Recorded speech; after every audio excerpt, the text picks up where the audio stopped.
Welcome to the DevReady Podcast. Today I am having a chat with Greg Twemlow. Nice to meet you, Greg. Likewise, Anthony. Very good to be here with you. Oh, thanks for jumping on board today. What I'll do is I'll let you introduce yourself and let the audience know a little bit of background about yourself and what you do. Sure. Thank you. Yeah, so look, I wear two hats. I founded a not-for-profit in 2018 called SEVENmile in my region of Sydney, which is the Northern Beaches region. And SEVENmile helps people who want or need to start a business and don't quite know how to get started. Typically, they're people who don't want to schlep into the centre of Sydney and sit in an incubator or an accelerator, and they're very happy in their region of Sydney. So we tend to help local people, and since late 2018, we've helped nearly 300 local entrepreneurs. We've helped them in many ways, coaching, mentoring, helped them to find investors and to get started. So that's a lot of fun, and it's made a great impact in the community. So very proud of that work. Imagine it would be my other 300 hat people. is as founder of Future Skills Studio. And Future Skills Studio focuses on developing experiential learning programs, which we deliver to kind of all age groups, to be honest. Mostly it has been year 9, 10 and 11, so high school students. And that program has been supported by our state education agency, New South Wales Education. And then, Anthony, on November 30, 2022, the world changed. Yeah, a day that lives in infamy. And I saw this press release about ChatGPT, and I thought, okay, I need to understand this. So I jumped onto the wait list, and I think a million other people did. From memory, it was pretty amazing. But within about a week, I was given access to GPT, and I kind of just thought, oh my God, this changes everything. Was my sense of it. Yep. And I knew that I needed to kind of get on top of it and understand it, which I started in late 2022, and I certainly spent all of 2023 continuing to work with GPT and incorporating it into the work we do, both at SEVENmile and at Future Skills Studio. So, for example, Future Skills Studio, we trained over 1,500 students in 2023, and about 1,300 of them used our AI version of our program, our two-day workshop that we deliver. So most of the schools were quite happy for us to basically introduce the students to AI. Some weren't quite ready, which is fair enough, because there was lots of change happening and lots of crazy stuff floating around about dumbing down and everyone will just cheat and all that silly sort of stuff. So I've had all of 2023, and I'm still actively using AI in many ways, and that experience, I was able to see a few things that I think maybe aren't commonly being talked about. One is, and I started thinking about it in relation to the school setting and classrooms, and thinking about that there's going to be a non-AI class and an AI class in society, which I think will absolutely exacerbate inequality in different ways. I still don't know how schools and teachers are going to manage this in any kind of sensible way. So I think there's this, that's a big issue. And if you can zoom in and look at it from your own perspective and say, well, do I want to be in the non-AI class or the AI class? You can zoom out and think about, your family, think about your kids, think about your colleagues, etc. And you can zoom all the way out and look at Australia as a society and see that probably well, certainly at the moment, at least 60% of people would be in the non-AI class. Yep. 40% are, in the AI class, but a good portion of those are just playing. Even in the AI class, there's this differentiation between people using free AI and paid AI. And you probably know, I imagine you're probably using paid AI like I am. We've got a There's a GPT very Plus significant subscription difference in capabilities between free and paid. So I'm sort of thinking about that as an issue, and I'm trying to raise it, in my own way. And I publish a lot of articles I use medium.com. So if you go to medium.com, Greg Twemlow, you'll see 200 odd articles if you're looking for some light reading. You've got quite a few more than I do. Yeah. So I tend to try and write particularly about the things that I think are important. I think I'd recommend to anybody, writing is a great discipline. It's just the process of getting the idea from up here into the written word is a great skill to master for everybody of all ages. And I don't care how old you are, how young you are. I think everyone should write. I used to say learning to write is learning to think. And now I say learning to prompt is learning to think. Yeah, that's a good analogy there. Because, it's all about the prompt, isn't it? You would know you're using AI, and I've certainly learned that, early 2023. If you're getting a garbage response from AI, it's because your prompt is garbage. Yep.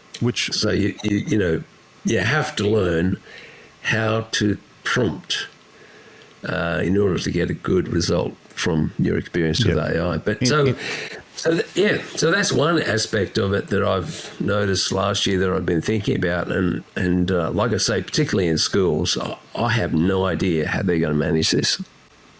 I'm not sure what they will be doing to help with this AI influx most of last year I saw it was probably fear of not knowing what it can do, and people just won't be doing their homework. They'll just be submitting essays or things written in AI. But it's more about how do you use the tools? Because I think there was a similar thing from what I remember reading about when the calculator was introduced. So when the calculator was introduced in like the late 70s or early 80s, the pocket calculator, then everyone had a big fear of, the calculator is going to do all the work. They're not going to learn maths anymore.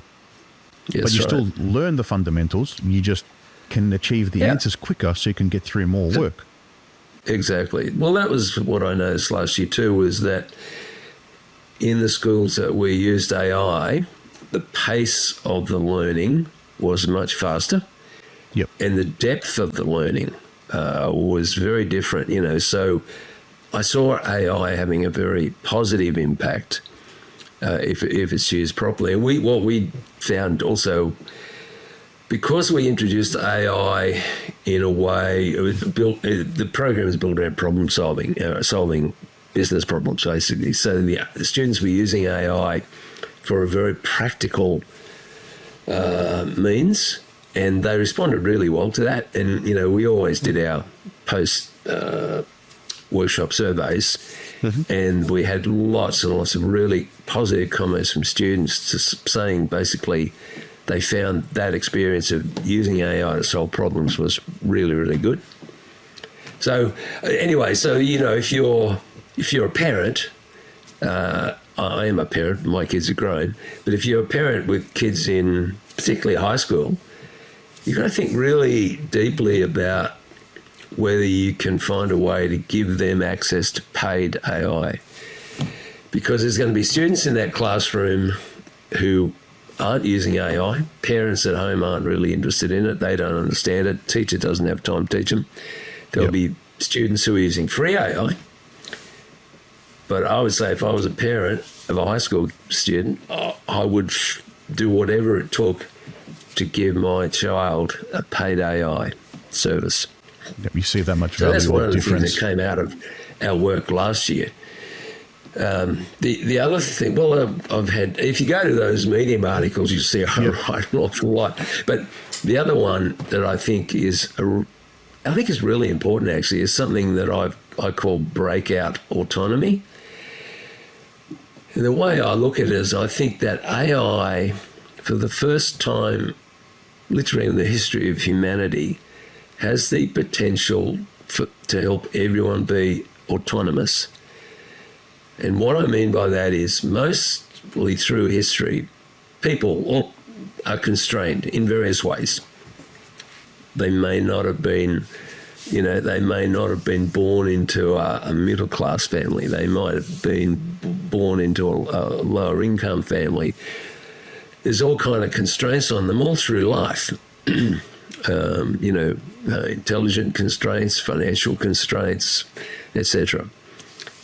AI has the potential to shatter most of those constraints in a way that, and they use the term, and I copyrighted it, I call Breakout Autonomy, that I think people for the first time ever have the potential to discover that they can act autonomously, that they have agency, and they have much more capabilities than they might have previously thought possible, which is incredibly exciting, I think.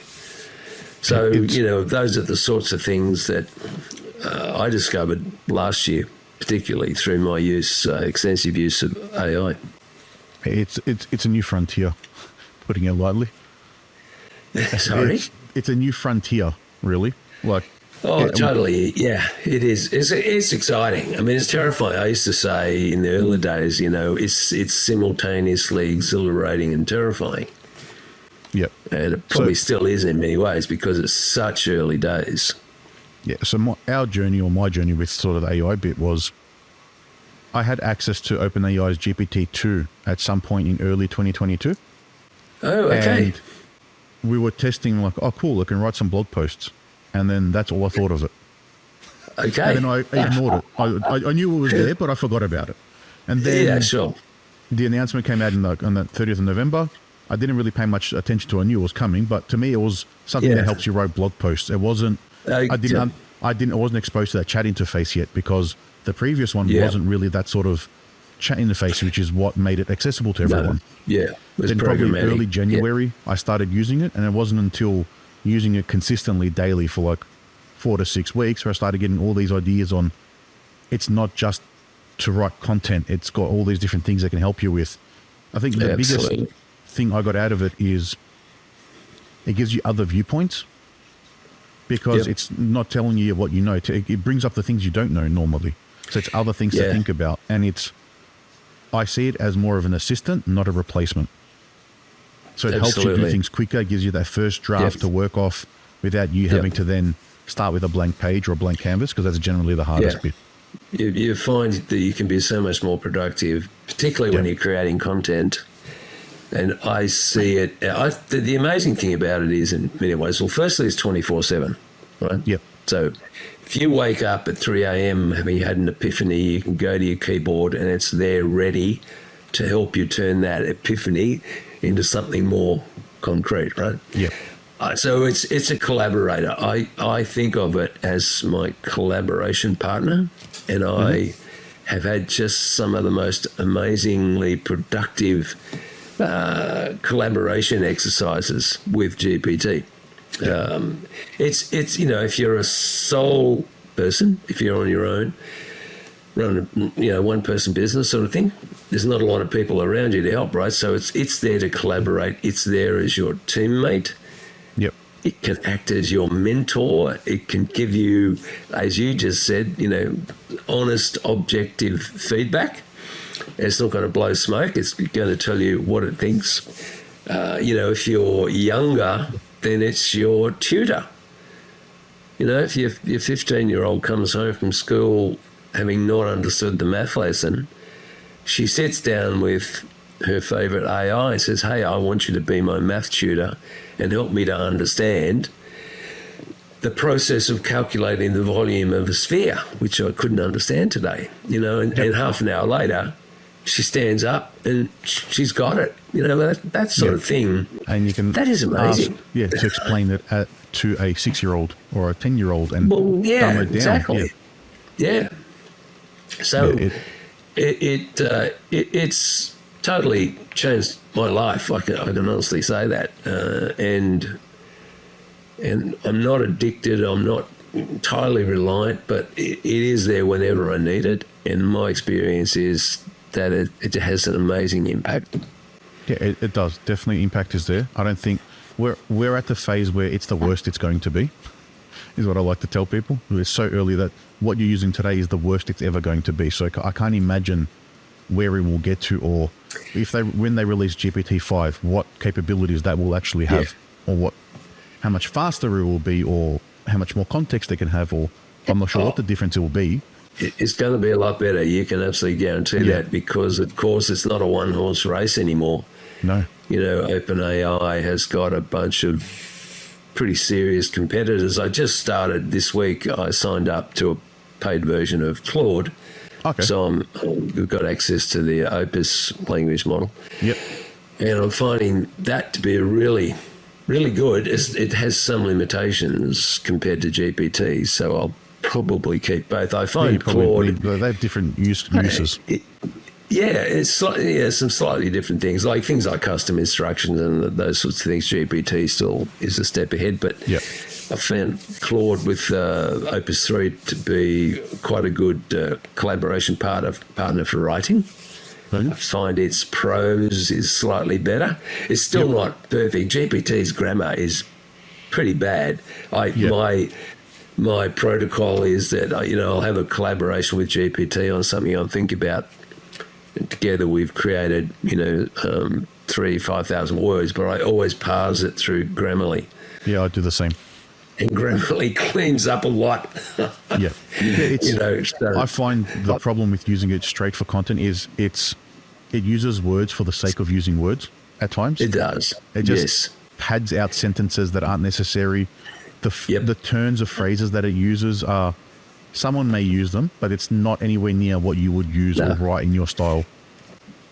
I find that if you can really clearly spot an article that has been written by AI and not, parsed through Grammarly or something, you can spot it in that first sentence. You go, this is AI's written this whole thing. My model is I work with it, draft up an article, then I'll take an hour to 2 hours and go through it and turn it into my version of an article. But I've got the groundwork laid out in the same way I would have written it without having to write it. So it's kind of 80-20 maybe, But I'm just things that jumps you you can ahead so sit fast. down and within, 10, 15, 20 minutes, you can have 80% of something written. Like, that's amazing. Yeah. And I often find that somewhere buried in whatever it gives you, there is something that okay, I hadn't quite thought of that. Yeah, always. And then it leads me to something it hadn't thought of. So there's a bit more back and forth to end up with a much better result. But I still believe, I believe firmly that learning to prompt is learning to think. Yep. And in those early days, there was all this nonsense talk about, everyone's going to be dumbed down, it'll do all the work, no one will have to think anymore. I've found in this last 15 months, I have never thought more deeply in my life than when I've been interacting with GPT. Yeah, I think people's fear was that this was the AGI, like the artificial general intelligence, what you see in The Matrix and The Terminator and all those movies. We are so far removed from that concept that people didn't understand what it was.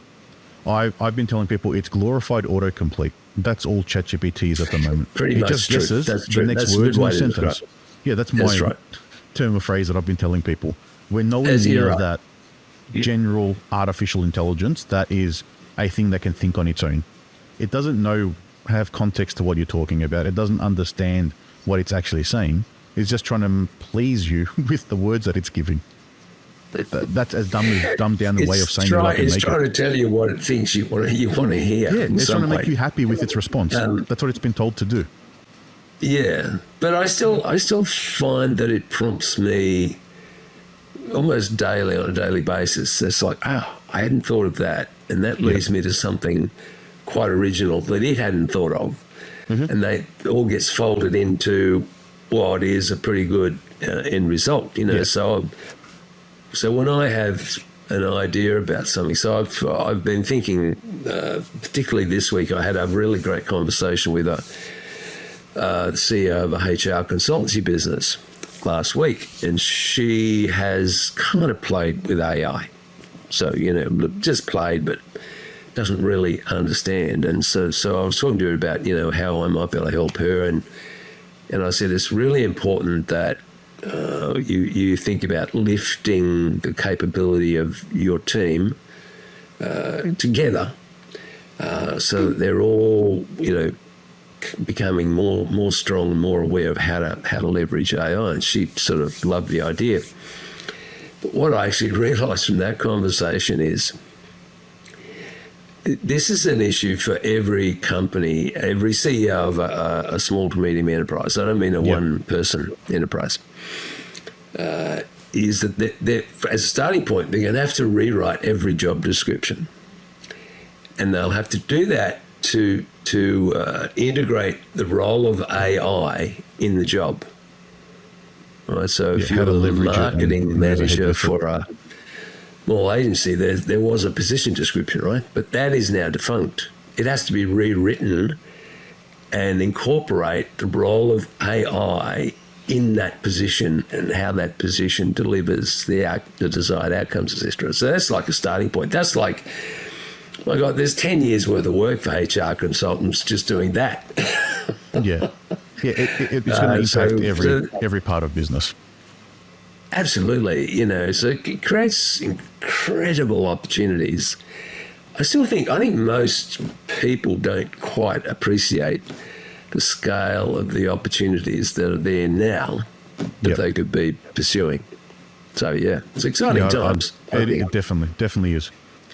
As part of the work you're doing, say, with the 7Mile and the businesses and startups that you're taking through that journey and assisting, how are you advising them that they need to sort of use AI to probably write a business plan or think about markets and target customers? Or what are they taking on board, or what is the feeling you're getting from them about it as well?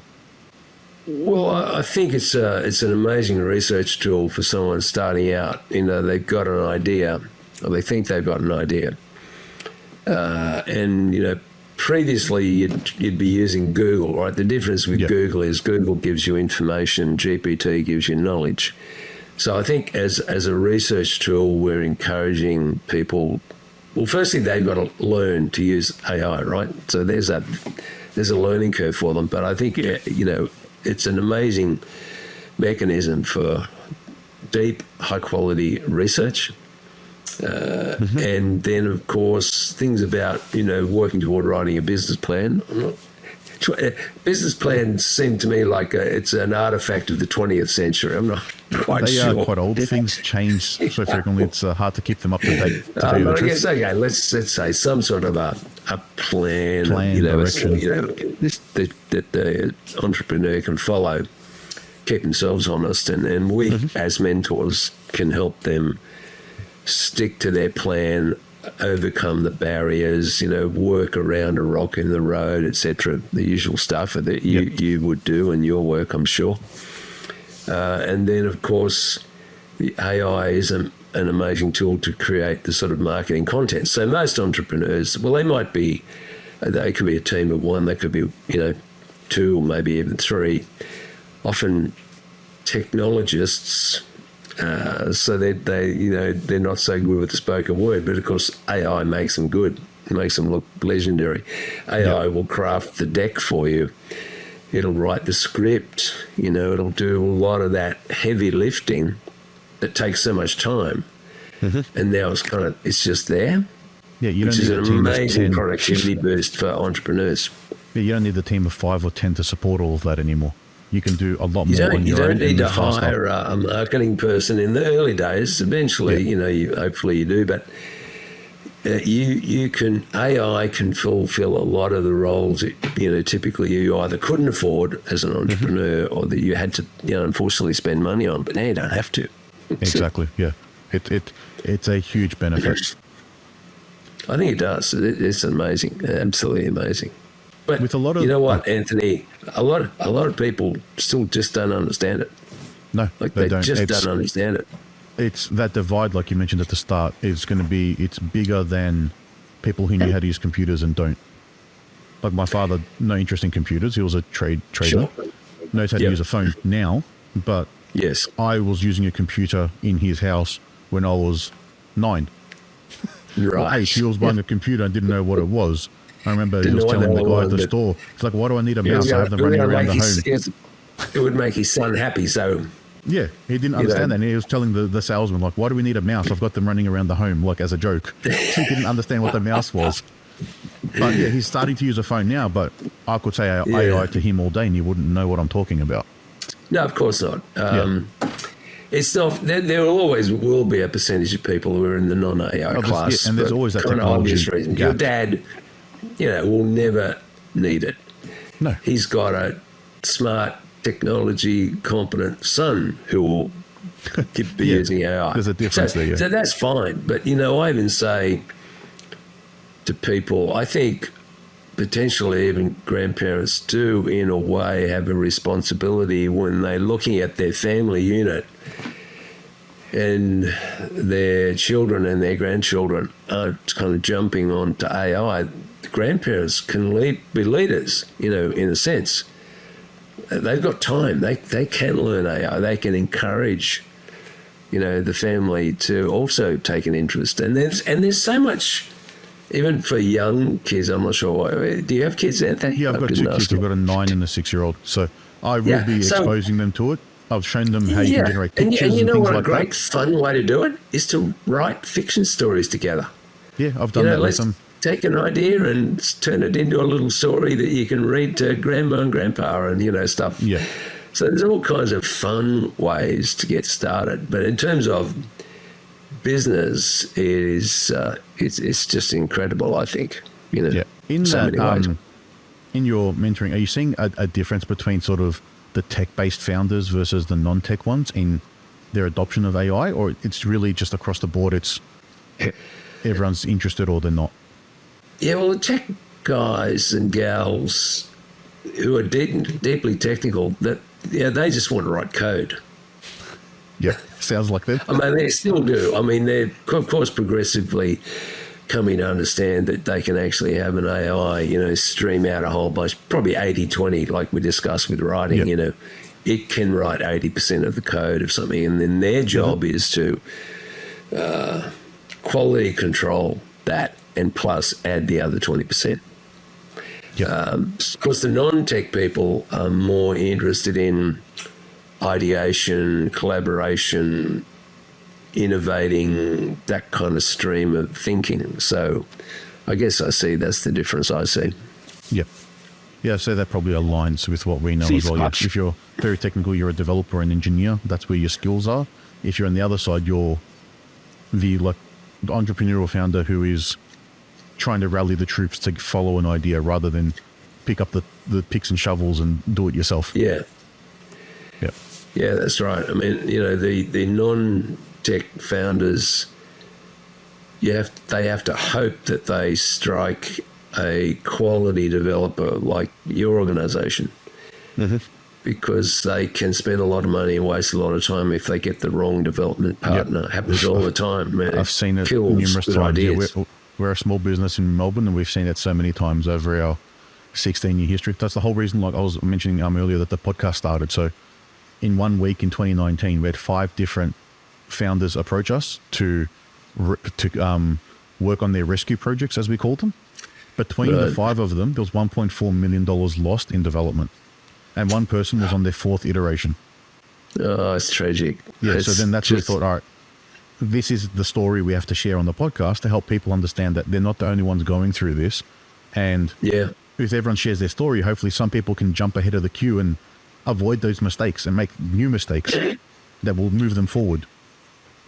Yeah, well, we certainly have seen it so often where a non-tech entrepreneur might raise friends and family money.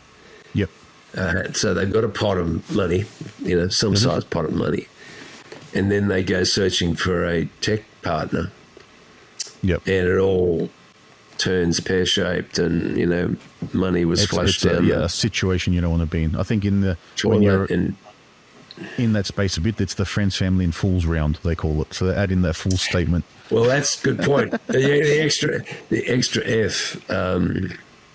So it's great that the work you do, I mean, I congratulate you for being a reliable and ethical technology partner for these entrepreneurs. Yep. That's really awesome. We're all about trying to get people development ready. So DevReady, that's where the name came from. Is also where we want to help build the right product that you need, not the product you're telling us. Because it's not normal how retailer everyone says the customer's right. You don't know what you don't know or what you need. You might be telling us we need this to fix a symptom, but not the cause of the problem. Or you've got this idea, and everyone says their idea is unique, there's no competitors, but a 2-minute Google search generally finds you 10 competitors. There's nothing original in the world anymore. No, everything's a remix. We had one guest we interviewed maybe 2 years ago. He was mentioning he was working on like a doggy door, a temporary doggy door they could add into if you're renting. He said he was working on it and didn't tell anyone about it for about 4 to 6 months. And he just Googled it one day, and there was a person who had a business running, and they were about 1 kilometer away from their house. Like it was even right there in the same area doing the same product. That's the crazy thing. So when you're a sole entrepreneur and you've got this idea bouncing around between your ears, and you just convince yourself early on that it's original. Oh, this is original. No one's thought of this, right? Yep. But as you just described, it's very commonly, you know, there's the same thing around the corner. Yeah. They just weren't doing very good marketing. You weren't aware of it. Yeah, that's the difference. Well, you see it if you think just like in movies. How many times have there been 2 or 3 movies that are very similar ideas that are released in the same year? A couple of years ago, there was 2 different Hercules movies. When I was growing up, there was 2 different comet movies or asteroid movies. There was volcano movies. They're all similar but different. There's a guy, I really enjoy this guy. He's got a website called Everything is a Remix. Yep. So that's where I got that phrase from. Remix, yep, right? That's where I got that phrase from. Is a remix. That's stuck with me for 10 years. I hadn't thought about it, but he, the way he explained it, I was like, oh my God, he's so right. Yeah. Everything is a remix. And I wrote an article, I think last week or the week before, saying how AI is turbocharging remixing. Yeah, definitely. But it has been a thing kind of forever. I remember watching those videos. I think it was maybe 10 years ago when they were released. That's where I've just continued that phrase, that everything's a remix from that. And he's right. He's so right. And he talked about, like, there's a really great example of, you know, the brilliance of Steve Jobs, and he was absolutely brilliant, but actually he was a great remixer. Mm-hmm. And he saw independently 3 pieces of technology that he pulled together to create the iPhone. Yep. Like they were around, right? They'd been sitting in labs. Mm-hmm. No one could figure out what to do with them. He saw them and he said, I can do something with this. Yeah. And voila, we had the iPhone. Very individual standalone ideas are very few and far between these days. Everything is either built upon something else. Like you said, separate technologies come together to deliver something new. Yeah. Yep. Well, it applies in the process and the concept of patents, right? So if you're aware of what a patent examiner does, they look at a patent application, which will always cite what is called prior art. Yep. So this existed, but our innovative step is to combine those in a non-obvious way. That's the whole kind of patent sort of world. Is there something new or novel that hasn't been done? Yeah, so they call it an innovative step. Prove in your patent application that your patent claim is an innovative, non-obvious step. Yep. But patents are remixing, right? Yeah. It's something there for everyone to keep in mind. It's just because something exists doesn't mean it can't be done better if you combine something else or put things together. It's effectively what Uber was. There was mobile phones where you could make bookings or like hotel booking systems. There was taxi services. Just put the two together and make it in real time, and that's that service. There you go. Yeah, you got something really valuable. iPhone changed the world. But Yep. it was, and Jobs was a brilliant person, absolutely. But I think he was really a great remixer. Yeah, that's a great way to put that down. Yeah. Well, Greg, it's been amazing to have this chat with you, and I really appreciate you taking the time. If anyone wants to reach out and find more about yourself and what you do at Future Skills or 7mile, how can they do that? Yeah, just go to the Future Skills website, futureskills.studio, and then you'll see all the stuff. And connect with me on LinkedIn, of course, and go find me on Medium, read some of those 200 articles. Yep, I'll take a squeeze of those. You've got quite a few more than I do on there. I think I'm at about 50. Yeah, it was a real pleasure, Anthony. Thank you so much for inviting me to be on your program. Happy to have you on, and really appreciate it. Thank you. Likewise.